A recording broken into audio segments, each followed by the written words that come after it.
Very good. Hello. We are live, streaming to you from the nice, chilly, and cloudy upper Midwest part of the United States. I'm Dr. Nick Alenov, and today we are doing an introduction to breath and eye work. And we're going to focus more on the breath work. Previously, in a few of my other reports, we did discuss the eye movement. But first, so you understand, this is a two-part report. Even though I'm recording these on different days, I decided to do this as a joint report. So this is report number 5, part 2 of 2. So if you haven't already seen part 1 of report number 5, I would highly recommend that, because I basically went through and did my introduction to the anatomy of consciousness. Now, a quick review. Why do we have this in two parts? First of all, these are the two, what I would say, necessary steps to really helping yourself with any sort of difficult emotions, stress, anxiety, fear, anger, whatever it might be. There is no one particular thing, just one single thing we can do to deal with that. We have to really create a new lifestyle and some habits that help us to think differently. And then we also have to act differently. We have to have make a decision to really move forward with training our mind and our body on how to let go of that stress. So in my daily health reports, we're going to have part ones, which are, of course, more webinar style, nutritional reviews, health reports, and what's going on in the world, and things we can do to help ourselves in daily life with lifestyle, sleep habits, eating, diet, all of those great things. Part 2 of the report is going to be the thought process and the way we can contemplate our health. And we're going to do that through what I call the anatomy of consciousness. So report number 5, part 1 goes through that and introduces you to that. And then now in part 2, what we're going to do is we're going to look at the physical method in which we need to express and move our emotions. We cannot just move our emotions by thinking about it. We actually have to do it with our body, which is a reason why exercise and movement is so important. It can be part of that process. However, it does need to be a bit more conscious. If we're just exercising and thinking about a bunch of random things, we can move our emotions, but that's more on a subconscious level. So when you're listening to my regular part 2 reports on the anatomy of consciousness, what that does is it helps you to truly focus on your stresses and understand the process by which those are made, how they're stored in the body, things that we can do to think differently in our life. Then we have to move that into action. And that action is the daily breath and eye movement working together, right, in a way that helps us. So let's talk about the breath work in particular. Breath work means a lot of things out there. And I've done different versions, many different versions of breath work for health reasons for over 20 years now. And so I've certainly seen many, I won't say all, but I've seen many very good techniques. I would not say there is any one technique that's perfect or can do everything for everyone. But after some deep contemplation on which system I wanted to bring to you, I'm going to just flat out say that the best overall system for what we want to do with the breath work, okay? We're not doing this for meditation purposes or for relaxing us.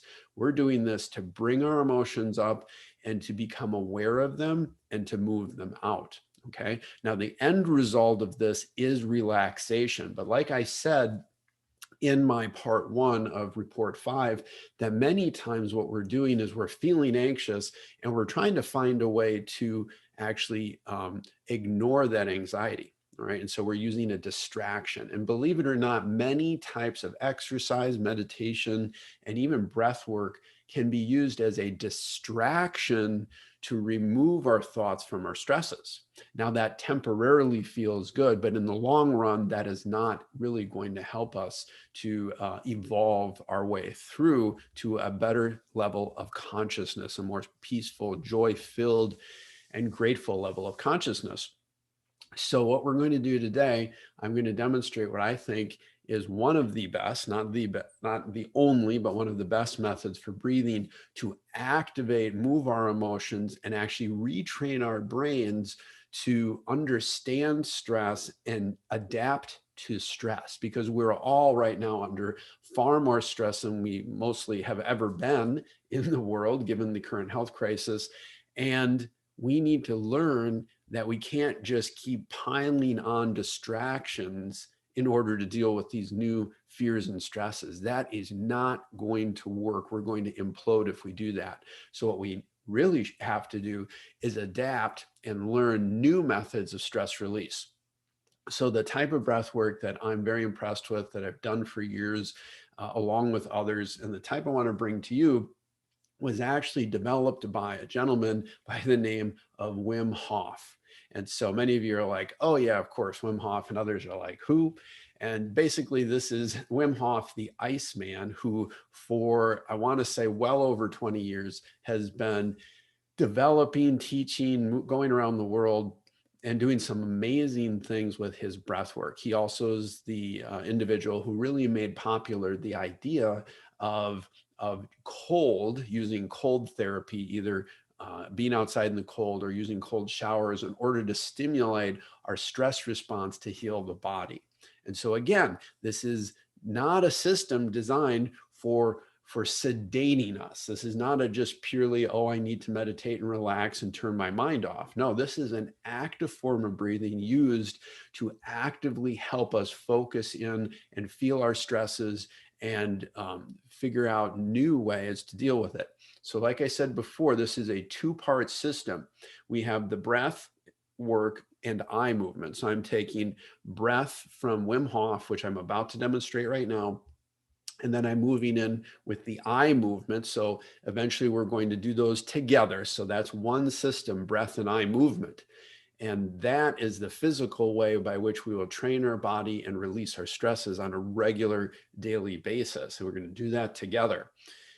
As many of you I know out there need this, including myself and family and friends and many of my patients. So I'm glad I finally have that time, energy, and the systems by which to distribute this. So that's part one, breath and eye movement. Part two is the contemplation part of this. We need to learn, as in discover and learn and contemplate the different methods by which our consciousness works. We can't just wake up one day and just say, gee, I'm sick of being afraid and stressed or angry all the time. I'm just going to wish that away, or I'm just going to, hope that that goes away. That doesn't work. Another thing that doesn't work is using your willpower, which is the way we try to do everything, especially in Western cultures. I'm going to lose weight, so I'm going to will it away. I'm just going to go to the gym and force the weight off.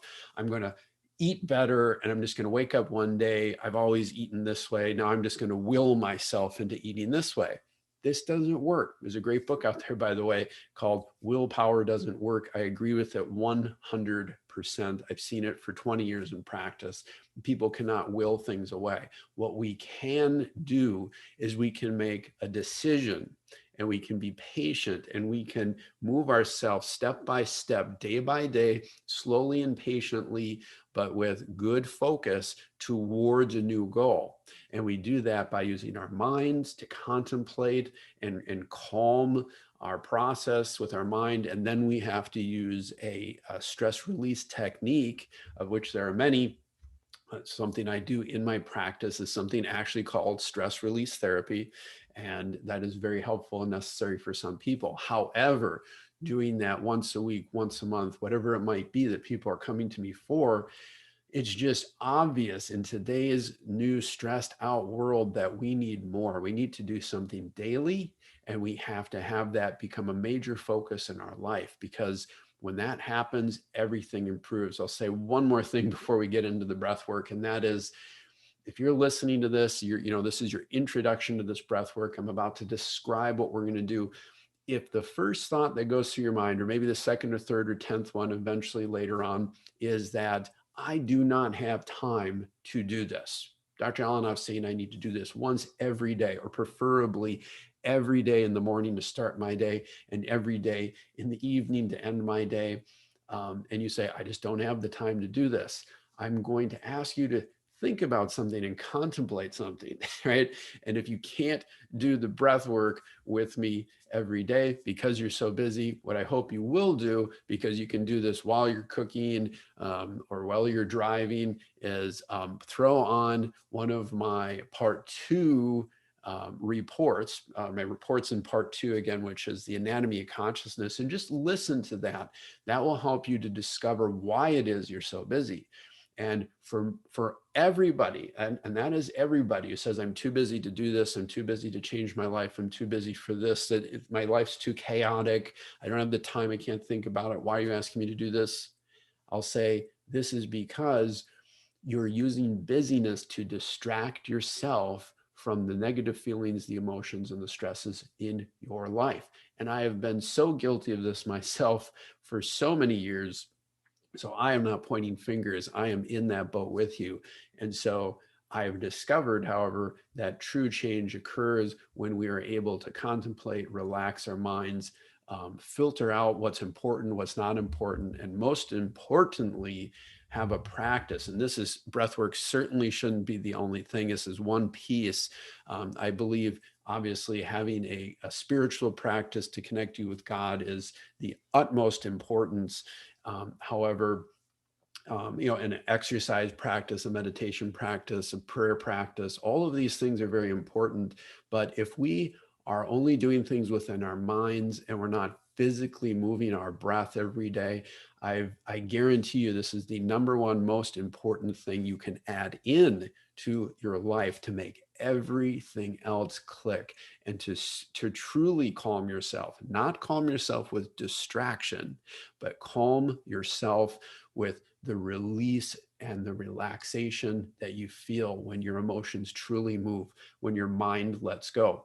So this is why I chose Wim Hof breathing, and is because he has proven over the last 10 years working with scientists all over the world that his technique works scientifically. Simply look it up, Wim Hof. WIM, capital HOFF, I believe is how that's spelled, but an amazing individual. The research done on him and his the other people he has taught this method to shows that these breathing techniques, along with the cold therapy, is an incredible way to change our physiology. It actually reprograms your nervous system. So this isn't just some philosophical thing like, oh, you just do this and everything will be better because we think it'll work. No, this is something that's been proven to stimulate, if done regularly, stimulate your nervous system to deal with the stresses in the physical body on a much more healthy level, to let go of stresses, and even better, to rewire your nervous system to not pick up and hold on to stress. This is a way that you teach your body, your physical body, and your brain and your nervous system. You're actually remaking it in a way that it is more able to deal with the stresses in life. Because here's a little secret, maybe not so much a secret, is that you don't just deal with your stress and then say, great, now that I've dealt with stress, the rest of my life is going to be just fantastic without any stress. Life is about challenge, and there will always be new challenges. There will always be new stressors out there. But those stressors, those real dangers in the world, do not have to create a paralyzing fear. The only reason we have paralyzing fear is because we created that illusion in our mind of that fear frequency. Danger is real, but fear is actually an illusion. It's something created in the ego mind in order to save us, theoretically, but when it's activated again and again and again, it actually does not save us. It hinders us and it reduces our quality of life, and it can actually be something that decreases our life expectancy. As we know, stress is one of the number one causes of chronic illness and disease, especially, for example, heart disease. We know there's that relation. Okay, so I've gone on enough with this introduction. What I think what we'll do now is I'm going to describe to you first what the Wim Hof breathing method is. We're going to go through it once, twice, 3 times, and add in different layers as we go. So on a very basic level, you just need to know these numbers, okay? What you're going to do is you're going to take 30 deep breaths, very specific types of deep breath. And then after that 30th deep breath in, you're going to breathe all the air out. Okay, it doesn't have to be super forced out, but you want to breathe it all out to the point where you feel like you've released at least 90% of that breath and oxygen from the lungs. And then you're going to hold it. You're going to stop and you're going to not breathe in. And then you're going to do a breath hold. And this is a very important part of this because you've super saturated your tissues with oxygen. Your body really does not need any more oxygen for quite some time, probably actually 5 to 8 minutes. However, your stress response is going to kick in and say, wait a minute, you stop breathing. Your brain says, wait, that's not normal.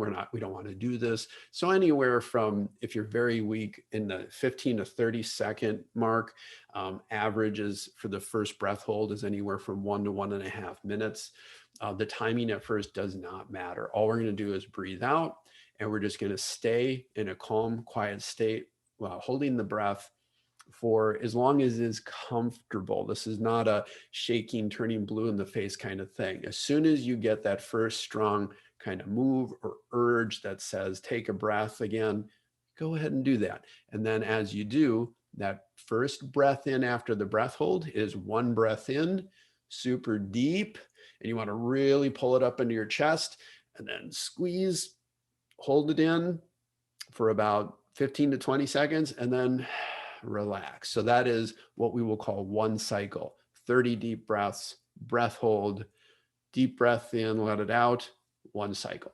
Okay. And that should take anywhere between 2 to 5 minutes, depending on the speed of your initial breaths. So how difficult is that? It is not. And then the entire technique, basically for the breath portion of this, we'll go over the eye movement at a different time, but the breath part I want to focus on right now, which is what I'd like people to start doing on a daily basis, is to do this breath cycle.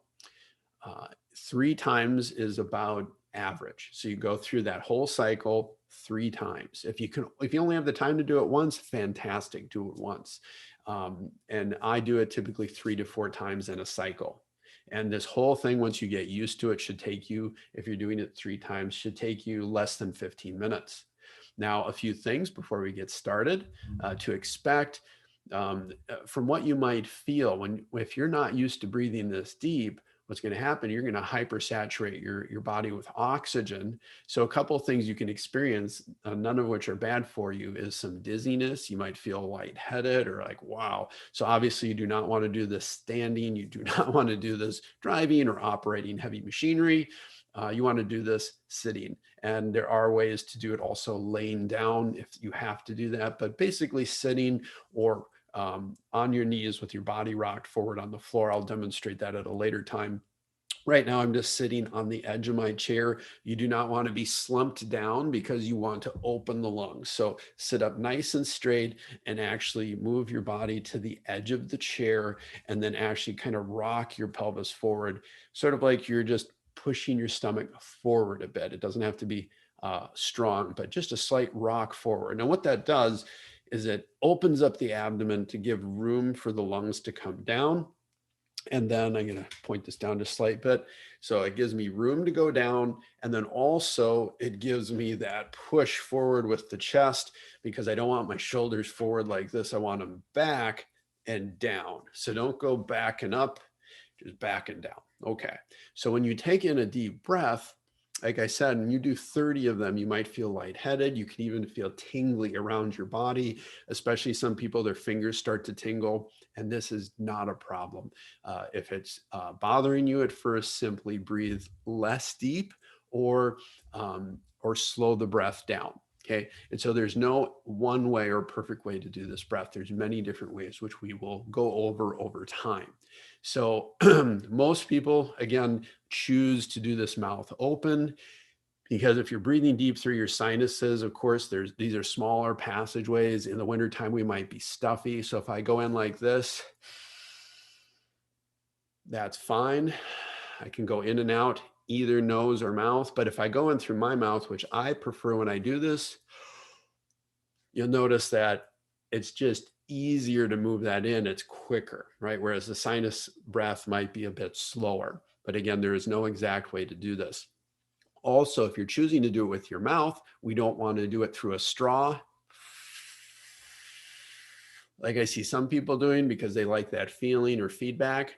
Again, this is not about slow and easy. This is not a relaxing breath. It's in deep and fast. So with the mouth open or partly open is usually the best way to do that.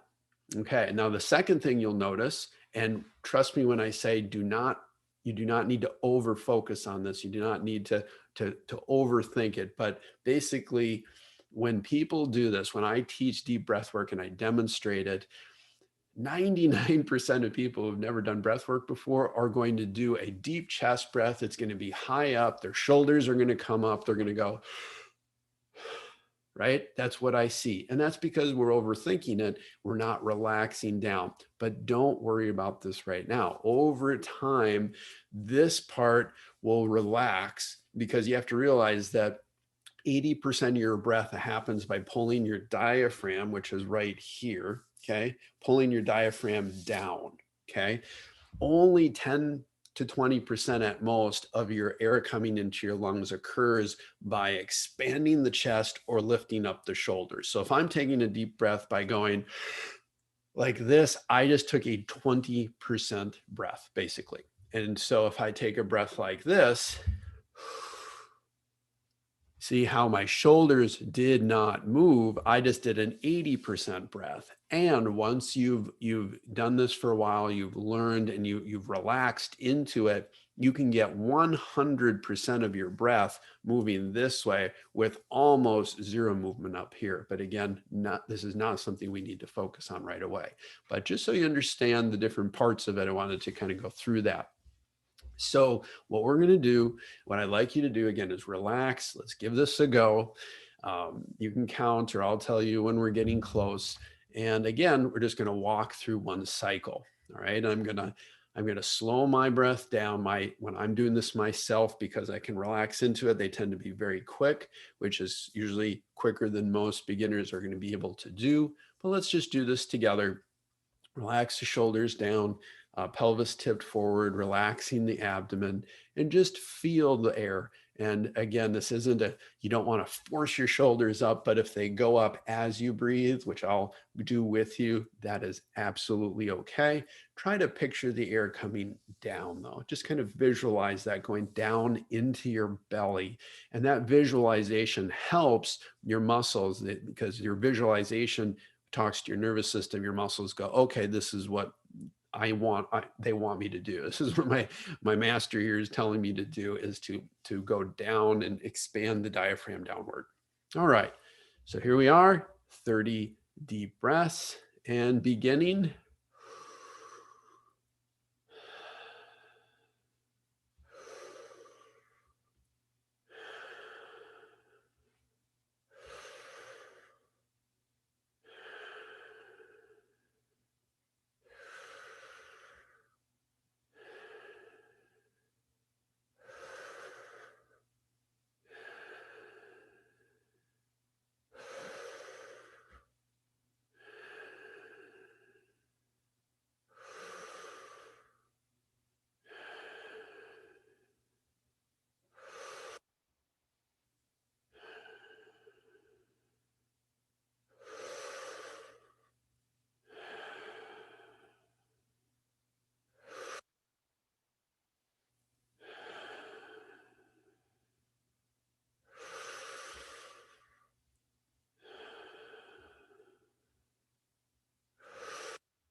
Last 10.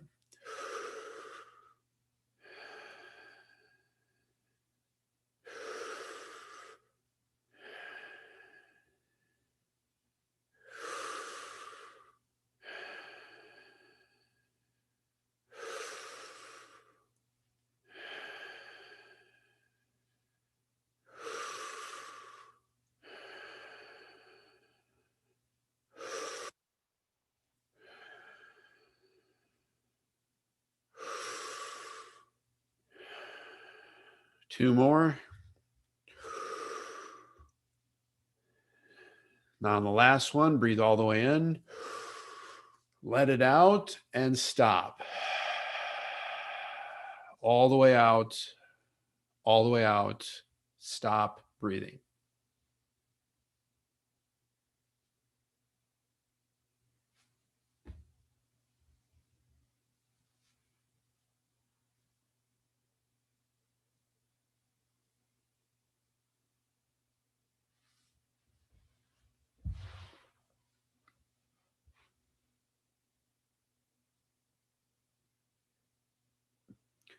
Okay, that was just about 20 seconds. If you're going to take your breath, breathe in, hold it,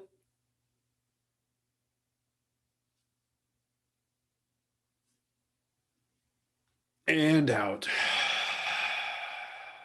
Okay, that last one is the relaxed breath that ends that cycle. That's one cycle.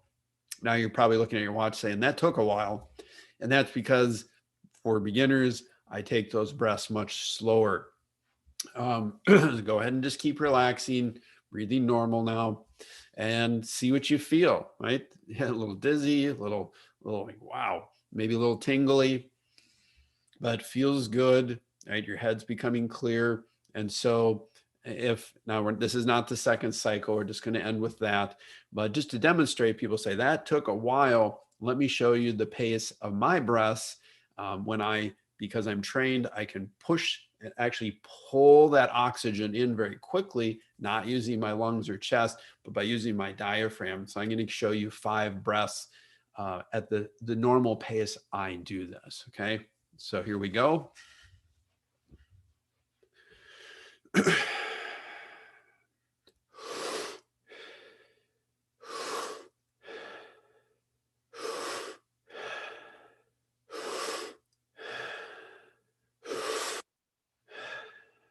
So there's 5 breaths. You can see that is about 3 times faster than when we were originally doing it. And there's no exact or perfect way to do it, but I'm just showing that if I'm doing a cycle, once you're trained, once you're really learning to pull the air down, is that you can complete an entire cycle, including the breath hold, depending on how how well we can do our breath hold, in about 5 to 6 minutes. Now, people who are really trained into this, and I gave this up for a while. I've been doing it now for the last couple of weeks, and so I can tell you that that breath hold will go up over time, and it's not uncommon that some people are able to do a breath hold for 5 minutes. Now I'm not at that level. I'm averaging about in that 2 to 2.5 minute mark right now, which is pretty cool. But again, not something to worry about or over focus on at this point in time. So I'm going to end this now. We've just created a 45-minute tutorial. Trust me, these are not going to be 45-minute sections. Once we talk through this for a couple times, then eventually we're just going to get further and further into just doing the breath together. And then we're going to bring in the eye movement. And so, but we don't want to do that until we really just give it a little time to focus on and practice that breath. So please review this, rewind that part, walk through those cycles with me. And if you do have the time, do 3 cycles of 30 breaths, breathing all the way out, hold the air out, no breathing. So that's the breath hold for as long as you can till you feel like, oh, I need to breathe. Don't force it. Just, okay, time to breathe. Then in, hold that for 15, 20 seconds and out. That's one cycle. So do 3 of those.